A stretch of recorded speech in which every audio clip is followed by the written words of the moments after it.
Hello friends, welcome to மாங்கனி சமையல்.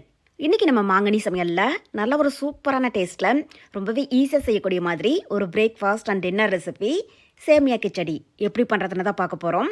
So இது பார்த்திங்க அப்படின்னா ஒரு 10-15 நிமிஷத்தில் சட்டுன்னு செஞ்சு முடிச்சிடலாம். நல்லா உதிரியும் ரொம்பவே டேஸ்ட்டாக இருக்கும்.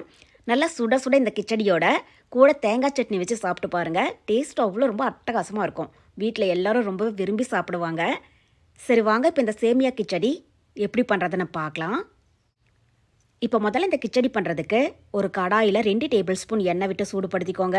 இப்போ எண்ணெய் காஞ்சதும் இதில் 1/2 டீஸ்பூன் கடுகு, கூடவே 1 டீஸ்பூன் கடலைப்பருப்பு, அப்புறம் 1 டீஸ்பூன் உளுத்தம்பருப்பு சேர்த்துக்கோங்க.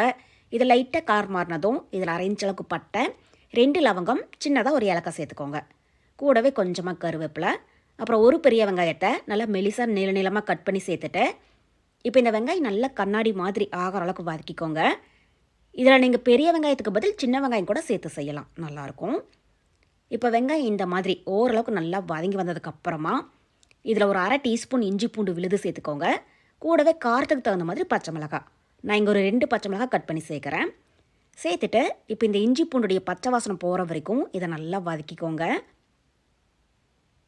இப்போ இஞ்சி பூண்டுடைய பச்சை வாசனம் போக நல்லா வதங்கி வந்ததுக்கப்புறமா இதில் மீடியம் சைஸில் நல்லா பழமாக ஒரு தக்காளியை நல்லா பொடியாக கட் பண்ணி சேர்த்துட்டு இப்போ இந்த தக்காளி நல்லா சாஃப்டாகிற அளவுக்கு வதக்கிக்கோங்க.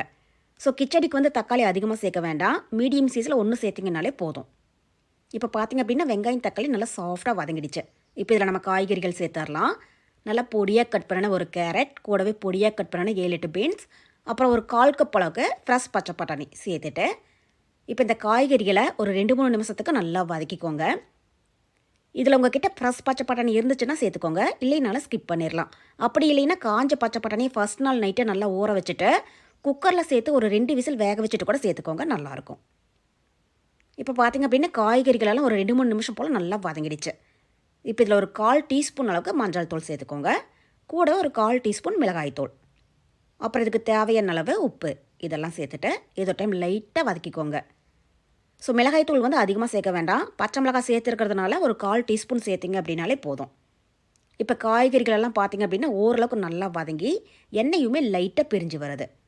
இப்போ இதில் நம்ம கிச்சடிக்கு தேவையான அளவு தண்ணி சேர்த்துடலாம்.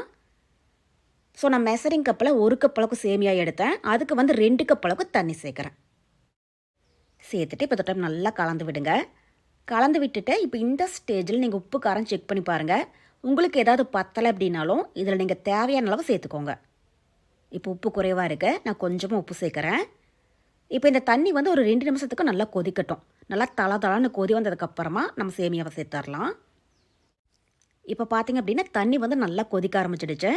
இப்போ இதில் நான் 1 கப் அளவுக்கு சேமியா எடுத்துருக்கேன், அதை உள்ள சேர்த்துடலாம். சேர்த்துட்டு இப்போ இதை நல்லா கலந்து விடுங்க. இது ஆல்ரெடி வறுத்த சேமியா தான் அப்படிங்கிறதுனால இப்போ நம்ம வறுக்க வேண்டியது கிடையாது. ஸோ கிச்சடிக்கு நீங்கள் அப்படியே யூஸ் பண்ணிக்கோங்க, நல்லாயிருக்கும். இப்போ இதை லைட்டாக கலந்து விட்டுட்டு மீடியம் ஹீட்டில் ஒரு 3-4 நிமிஷத்துக்கு நல்லா வேக விடுங்க. சேமியா நல்லா சாஃப்டாக வெந்ததுக்கப்புறமா நம்ம எப்படி இருக்குன்னு பார்க்கலாம். மூடி போட்டு மூட வேண்டாம், ஓப்பன்லேயே இருக்கட்டும். இப்போ பார்த்திங்க அப்படின்னா கரெக்டாக ஒரு 4 நிமிஷம் போல் ஆகியிருக்கு. சேமியாவும் நல்லா சாஃப்டாக வெந்து தண்ணியுமே ஓரளவுக்கு நல்லா வத்திடுச்சு. அதே மாதிரி காய்கறியும் நல்லா வெந்திருக்கு. இப்போ இதை லைட்டாக சமப்படுத்தி விட்டுருங்க. இன்னும் ஒரு 2 நிமிஷம் மீடியம் ஹீட்டே இருக்கட்டும். இப்போ பார்த்திங்க அப்படின்னா சேமியா கிச்சடி தயாராகிடுச்சு. இப்போ இதில் கடைசியாக 1 டேபிள் ஸ்பூன் நெய்யில் ஒரு 10 போல் முந்திரி பருப்பை நல்லா பொன்னிறமாக வறுத்துட்டு சேர்த்துக்கோங்க.